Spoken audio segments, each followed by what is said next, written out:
그래서 오늘은 눈에 발생하는 외상의 경우 어떤 경우가 있는지, 그리고 어떤 처치를 하시는 게 좋은지 말씀드리도록 하겠습니다.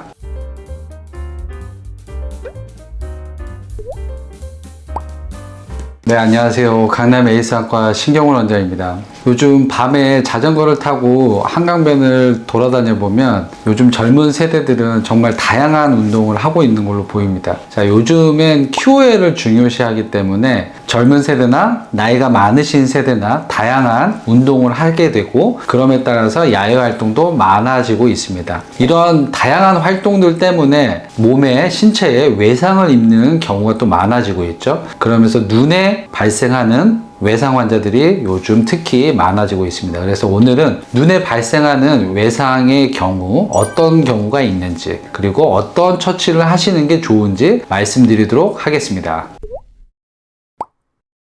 자, 가장 흔하게 눈에 무언가 외부에서의 외상을 맞고 오는 경우는 축구공이 가장 많습니다. 뭐 농구공도 비슷하다고 할 수 있죠. 그래서 주말에 특히 축구공에 눈을 정확하게 맞고 너무 걱정돼서 내원을 하시는 환자분들이 많은데, 우리 눈 주위에 둘러싸고 있는 뼈의 구조를 한번 살펴보시면 눈이 있으면 얼굴뼈가 눈 주위를 감싸고 있습니다. 눈 주위 뼈가 안구를 잘 감싸고 있기 때문에 안구의 크기보다도 더 큰 외부 자극이 왔을 때는 이 눈에 정확하게 맞는 경우는 거의 없고, 대부분 눈 주위 뼈가 그 전에 외상을 막아주게 됩니다. 그리고 또한 이렇게 맞더라도 이 눈 주위에는 지방 조직들이 부드럽게 감싸고 있기 때문에 실제로 눈에 정확하게 힘이 전달되는 것은 드물다고 할 수 있죠. 그래서 대부분의 경우 전방 출혈 정도에서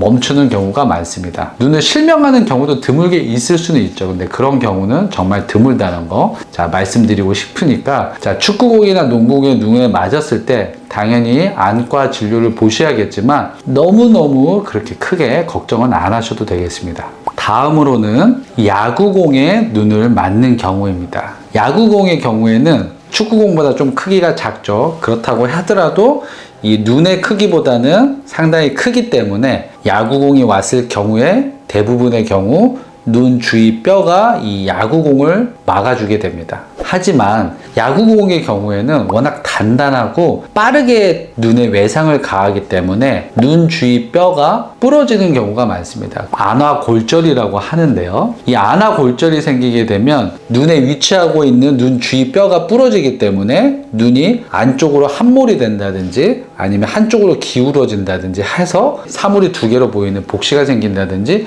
눈의 위치가 한쪽은 위쪽에 있는데 한쪽은 좀 아래쪽으로 처진다든지 눈의 위치가 달라지는 경우, 외부적으로도 이상한 눈의 위치를 발견할 수 있게 되는 거죠. 이런 경우에는 눈 주위 뼈가 부러지면서 코피가 나는 경우가 있는데, 환자분들이 이 코를 풀게 됩니다. 그러면 이렇게 코를 막고 풀게 되면 공기가 부러진 뼈 주위로 들어가게 되면서, 안 그래도 눈 주위가 부어 있었는데 그 안쪽으로 공기가 더 들어가면서 눈이 많이 심하게 붓는 경우가 있습니다. 야구공에 맞는 경우에는 가장 먼저 눈 주위 뼈가 부러질 가능성이 높기 때문에 꼭 CT를 찍어보고 안화골절 여부를 확인한 다음에 눈 검사를 하게 되는데, 이 경우에도 보통은 눈 앞쪽에 출혈이 생기는 전방 출혈의 경우가 대부분입니다. 실제로 눈이 파열이 된다든지 이런 경우는 별로 없다는 거 기억하시면 좋겠고요. 자, 다음으로는 골프공입니다.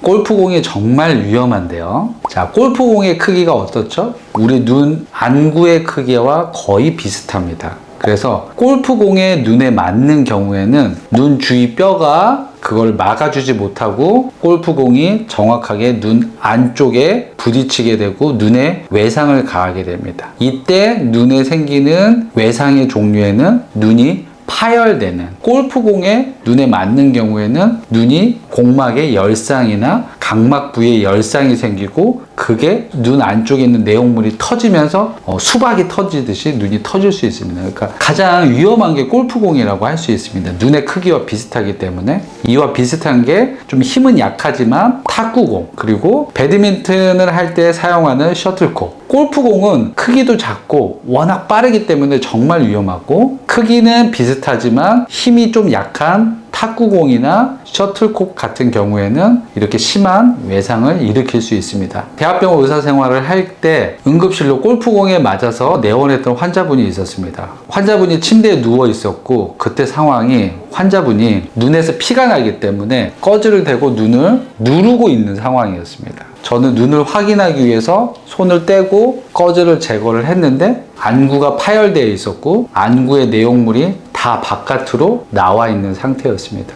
이 경우에는 눈을 살릴 수가 없고 안구를 적출하는 수술을 할 수밖에 없었는데, 이때의 문제점이 피가 나더라도 사실 눈에서 나는 피는 대량의 출혈이 나는 경우는 별로 없습니다. 그래서 눈을 누르게 되면 눈의 내용물이 눈 밖으로 누출이 되게 되면 이거를 되돌릴 수 있는 방법이 없습니다. 가능한 한 이 안구의 모양을 그대로 유지한 채 내용물이 있는 상태에서 파열된 부위를 봉합을 하는 게 가장 중요한데, 파열된 이후에 눈을 누르게 되면 안 그래도 파열된 부위로 내용물이 나오려고 하는데 내용물이 더 많이 나오게 되는 거죠. 이런 외상이 있을 때는 절대로 눈을 누르는 행동을 절대로 하시면 안 됩니다. 다음 경우는 벽에 못질을 하는 경우입니다. 벽에 대고 못을 탕탕탕 하다가 살짝 비껴나갈 경우에 못의 머리 부분 있죠? 이 머리 부분이 깨지는 경우가 있습니다. 그래서 깨지면서 그 파편이 눈으로 튀어 들어가는 경우, 이 경우에는 아주 조그마한 조각이 눈에 튀어 들어가는 경우지만, 이러한 조각들은 외부에 노출되어 있었기 때문에 균들이 많이 잠재되어 있어서 눈 안에서 세균 번식을 일으키면서 안구 내염을 일으킬 수 있습니다. 가능한 한 이런 사고가 발생할 수 있다는 거 기억하시면 좋겠고요. 이와 비슷한 사례가 잡초를 제거하는 예초기가 있습니다.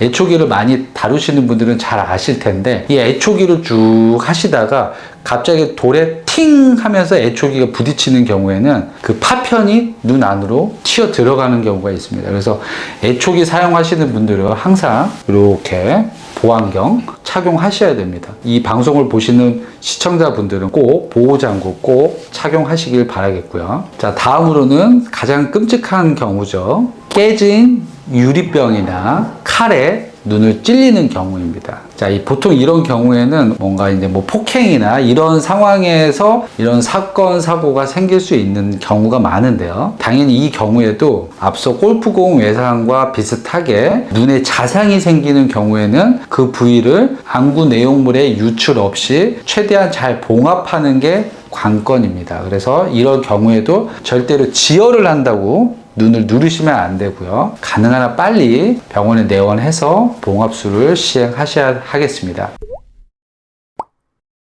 오늘은 눈에 발생하는 외상에 대해서 말씀드렸습니다. 자, 축구공이나 야구공 같은 경우에는 눈에 심각한 외상을 일으키는 경우는 드물기 때문에 너무 걱정은 안 하셔도 되고요. 골프공에 의한 외상이나 칼이나 깨진 유리병에 의한 자상의 경우에는 눈을 지혈하지 마시고 뭔가 누르는 행동을 하시게 되면 내용물이 유출되기 때문에 가능한 한 빨리 병원에 내원해서 응급수술을 받으시는 게 현명한 행동 방법이라고 말씀드리고 싶습니다. 자, 오늘 시간이 유익하고 도움이 되셨다면 좋아요와 구독을 눌러주십시오. 고맙습니다.